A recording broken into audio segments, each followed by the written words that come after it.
പൂച്ചക്കണ്ണന്റെ നീലിപ്പെണ്ണ്. രചന ശ്യാമിലി നന്ദു. പ്രണയം എന്ന വികാരം എന്നിൽ നിറഞ്ഞത് എൻ്റെ 16-ാം വയസ്സിലാണ്. അതെന്നിൽ ആളിപ്പടർത്തിയത് എൻ്റെ ഇച്ഛായനം, എൻ്റെ മാത്രം പൂച്ചക്കണ്ണൻ.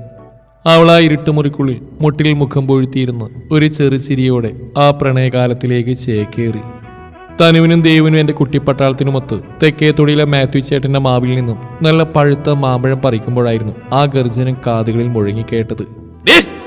കേട്ട പാതി കേൾക്കാത്ത പാതി മരത്തിൽ നിന്ന് ധുമ്മെന്ന് ചക്ക വെട്ടിയിട്ട ശബ്ദത്തോടെ ഞാൻ നിലംപതിച്ചു. കൂട്ടിന് കുറച്ച് പുളിയുറുമ്പുകളും ദേഹമെല്ലാം അവ പൊതിഞ്ഞു.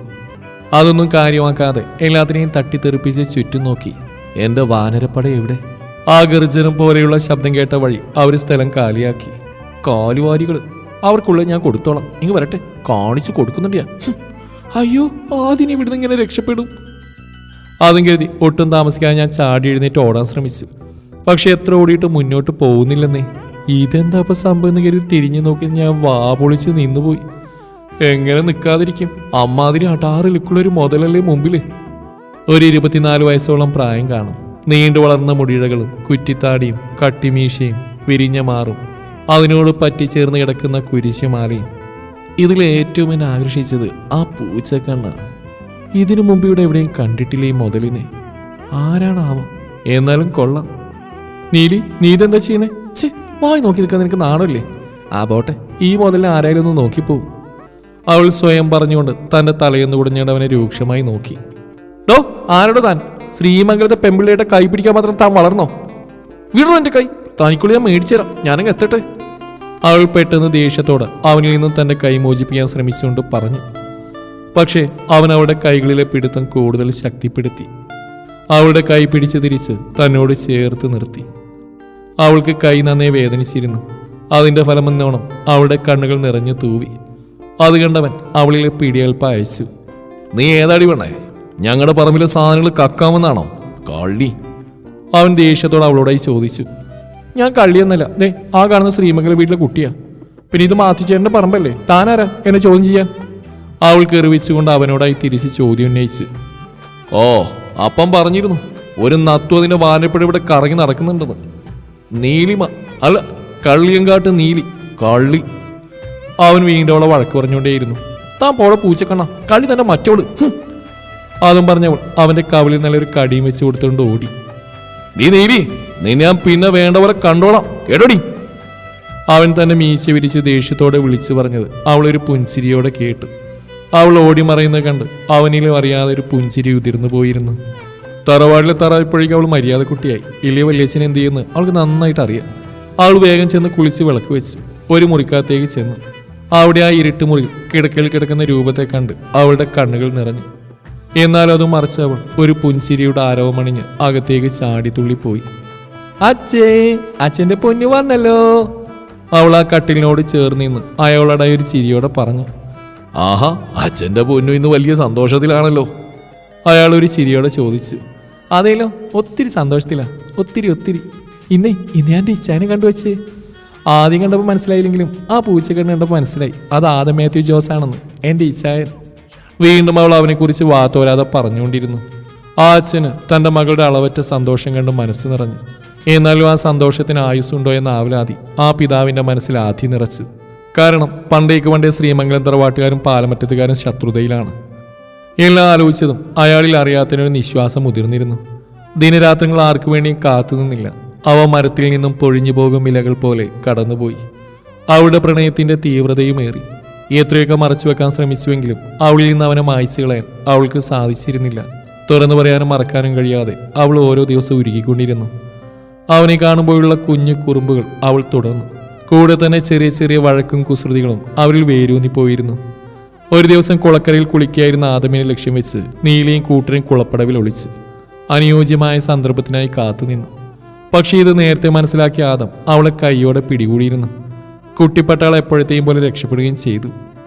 നീ നീലിപ്പെണ്ണേ, എന്താടി നിന്റെ ഇച്ഛായനെ കാണൽ തനിച്ചു വന്നാ പോരെ? ഈ വാനരപ്പണ എന്തിനാ? അവൻ അവളോട് ചേർന്ന് നിന്നുകൊണ്ടൊരു ചിരിയോടെ മീശ വിരിച്ചുകൊണ്ട് പറഞ്ഞു. അവൾ ഞെട്ടലോടെ അവനെ നോക്കി. പക്ഷേ സമർത്ഥമായവൾ അത് അവനിൽ നിന്ന് മറച്ചു.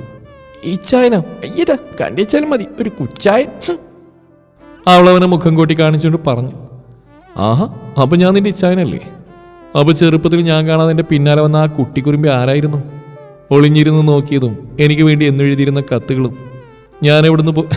ഞാനിവിടെ നിന്ന് പോയപ്പോൾ കരഞ്ഞു തീർത്ത കണ്ണീരൊക്കെ ഞാൻ കണ്ട സ്വപ്നാവും അല്ലയോ നീലിപ്പെണ്ണെ?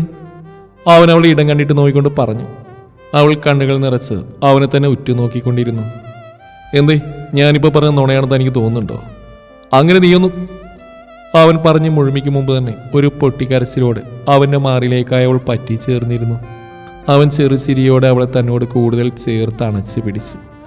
എനിക്ക് ഇഷ്ടമായി ചായ, അല്ല ജീവനായി പൂച്ചക്കണ്ണന് എന്നും എൻ്റെ കൂടെ വേണം. ഈ ഹൃദയസ്പന്ദനം എന്നിൽ നിറയണം. അവൾ അവനോട് എത്ര ചേർന്ന് നിന്നിട്ടും മതിയാവാത്ത പോലെ അവൻ ഇറുകെ കെട്ടിപ്പിടിച്ചുകൊണ്ടേയിരുന്നു. എൻ്റെ നീലിപ്പെണ്ണിൻ്റെ പ്രണയം ഇന്നും ഇന്നലെ അറിഞ്ഞല്ല ഞാൻ. നീ എന്നെ ശ്രദ്ധിക്കുന്നതിന് മുമ്പ് തന്നെ ഞാൻ ശ്രദ്ധിച്ചു തുടങ്ങിയതാ.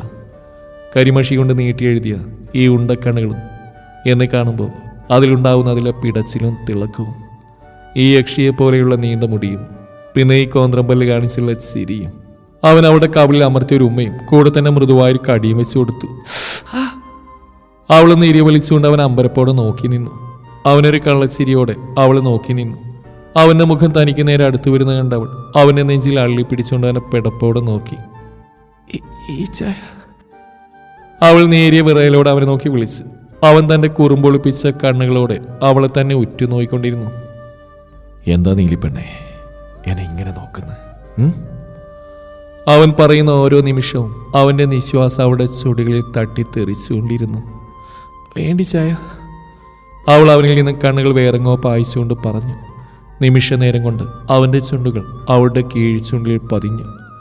അവൻ്റെ ചുണ്ടുകളുടെ നേരിയ തണുപ്പിൽ അവളുടെ വിരലുകൾ അവൻ്റെ കഴുത്തിൽ അള്ളിപ്പിടിച്ചു പോയിരുന്നു.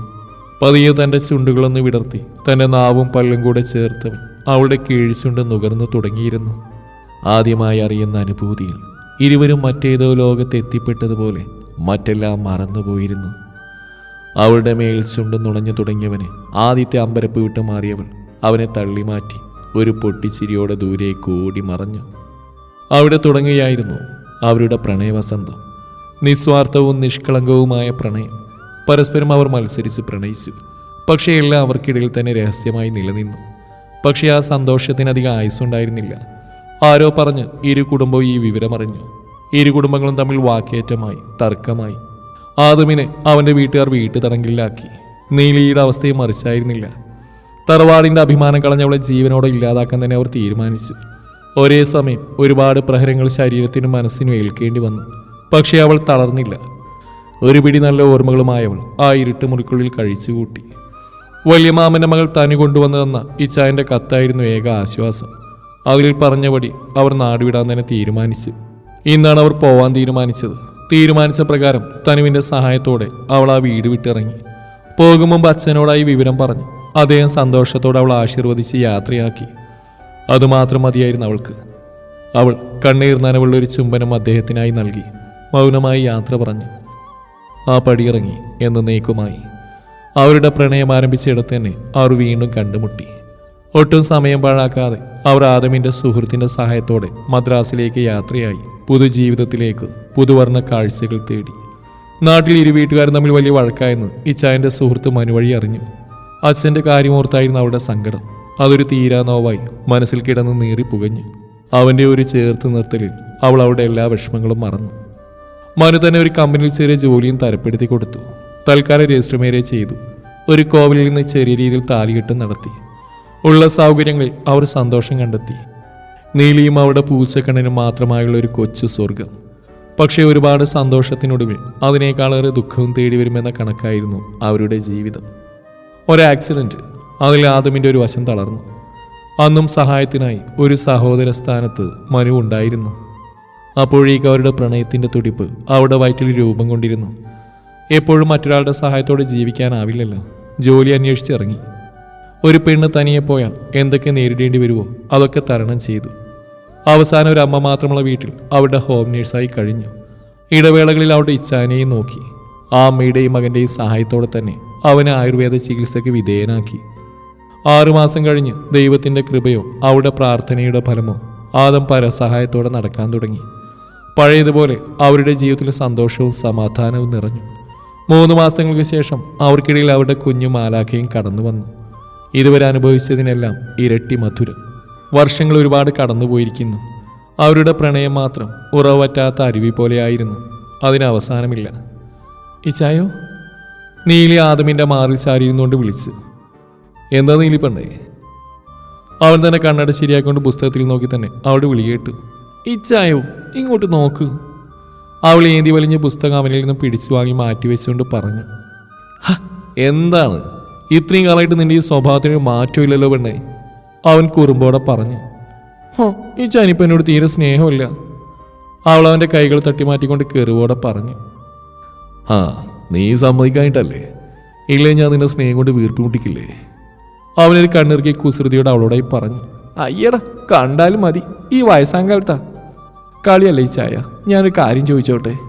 അവൾ അവന് നേരെ തിരിഞ്ഞുകൊണ്ട് ചോദിച്ചു. നീ ചോദിക്കുന്ന നീലിപ്പെണ്ണേ. സത്യത്തിൽ എന്തിനാ ഈ ശത്രുത? രണ്ടു മതവും ജാതിയായതുകൊണ്ടോ? ഇതെല്ലാം നോക്കിയാണോ ഒരാൾ പ്രണയം വിരിയുന്നത്? അന്ന് നമ്മൾ പിരിച്ചിരുന്നെങ്കിൽ നമ്മുടെ രണ്ടുപേരുടെയും ജീവനും ജീവിതവും ഇല്ലാതായേനെ. ഇപ്പോഴും അവർ ശത്രുതയിലല്ലേ? ഇതെന്നാ മാറി ചായ? അതിന് നമ്മൾ മാത്രം അങ്ങനെ കരുതിയാൽ മതിയോ നീലി? നമ്മുടെ കുടുംബത്തിൽ മാത്രമല്ല, ഈ സമൂഹത്തിലും ആ വേർതിരിവ് പ്രത്യക്ഷത്തിൽ അല്ലെങ്കിലും പ്രകടമാവുന്നുണ്ട്. അതിപ്പോൾ പ്രണയത്തിൽ മാത്രമല്ല, മറ്റെല്ലാത്തിലും. ഇതൊന്നും നമ്മൾ മാറ്റാൻ ശ്രമിച്ചാൽ മാറില്ല. നീ ഇനി അതിനെക്കുറിച്ച് ഓർത്ത് ഈ കുഞ്ഞിത്തല പോക്കേണ്ട കേട്ടോ. നീ അത് വിട് നീലിപ്പെണ്ണേ. ഇപ്പൊ നിന്റെ ഇച്ഛാനെ കുറിച്ച് ഇങ്ങനെ ആലോചിച്ച് നിന്നോന്നേ. ആഹാ, പൂജക്കണന് നീലി ഇവിടെ എന്ത് ചെയ്യുക? പഴയ പ്രണയകാരായവർക്ക് വേണം. എനിക്കങ്ങോട്ട് വരാവോ? മാധുരിയായിരുന്നത് അവരുടെ കുഞ്ഞു മാലാക്ക. വാടി കാന്താരി ഇവിടെ. അതവൾ അടുത്തേക്ക് വിളിച്ചു. അവൾ അവരുടെ നടുക്ക് ചെന്നിരുന്നു. അവളെ വാത്സല്യത്തോടെ ഇരുവരും നോക്കി. അവരോരോ കാര്യങ്ങൾ സംസാരിച്ചും കളിച്ചും എപ്പോഴോ നിദ്രയെ പുൽകി. ഇനി അവർ ജീവിക്കട്ടെ അവരുടെ കുഞ്ഞു പ്രണയ ലോകത്ത്. ഇണക്കങ്ങളും പിണക്കങ്ങളും തമ്മിൽ കൈമാറി ജാതിയുടെയും മതത്തിൻ്റെയും യാതൊരു അതിർവരമ്പുകളും ഇല്ലാതെ